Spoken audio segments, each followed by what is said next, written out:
Hi, how you doing? I'm good. How are you doing? I'm good. Good. So I'm doing a, communication assignment and um, practicing on how I communicate. However, let me ask you how you're doing. Any problems arise for you this past week? Today I'm doing good. This past weekend was a little bit hectic. I'm in the process of moving, so trying to find a rental home within um, near my kid's school currently has been a challenge for my husband and I. The house that we thought we secured that was going to work for us actually fell through. The owner decided that he didn't want to rent to us month to month. He was looking for somebody long term. So that caused a big, bump on the road because we were depending on him to go through with it, which initially he said yes. And then out of nowhere, he was just like, no, change my mind. I can't do month to month, just long term. So that was very stressful. You know, trying to scramble to find a new home. And I forgot to mention, I sold my house. So Go Raiders. So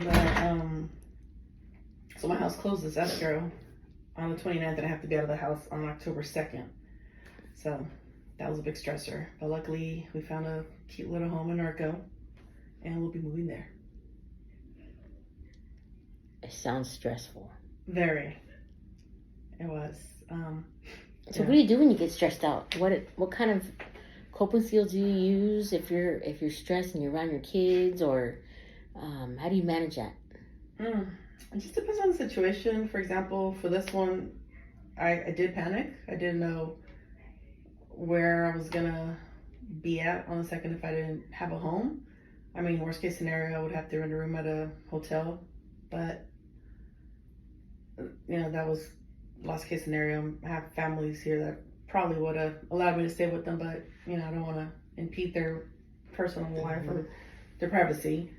I just wanted something more sustainable and comfortable for us as well. We're a family of 5, so just going to somebody's house, maybe for one day it'll work, but for a week or two, that's not going to work. I agree. Right? So dealing with this, I guess just look at the positive. We sold our house. Our new home was going to be finished building in December, and the way I handled stress for this thing was, okay, well, at least I have family. I have somewhere to go in case I need to be gone and I don't have a place to live. There's storage units. It's going to cost more, but there's a solution. So I was just focusing on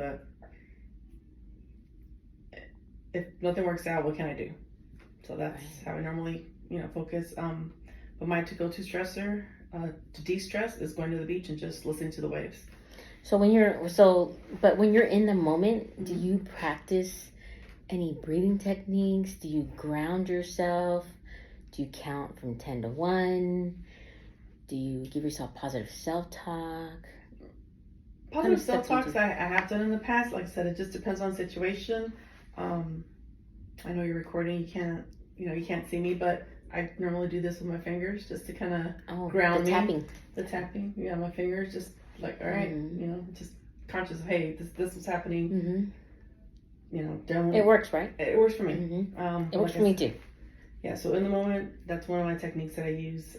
Deep breathing, just stop really analyzing the whole picture, not just what's bothering me at the time, has worked for me in the past as well. And that's also a coping skill. It is. Because that's one thing I always tell my clients is like, look at the big picture. Mm-hmm. And you're like right there in Candyland, and that's your big life. Yeah. And that's just one little problem that you're in right now, but when you get through it, you'll be somewhere else. Mm-hmm. To Candyland. Yeah. So, it's a good reminder. Like, we tell clients, do the breathing, do this, but it's hard to do when you're in the moment. So I really try to catch myself when I am feeling stressed or I feel like I'm getting out of control. I tend to have less patience when I'm stressed out. So. What about with your relationships? You have less patience with your relationships as well?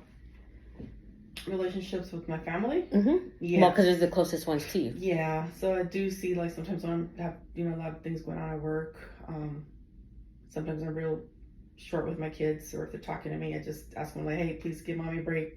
I just need some time to kind of, regroup, and then we'll talk. So I don't dismiss what they're trying to tell me, but I'm like, just give me a second, just let me Just let me relax for a minute.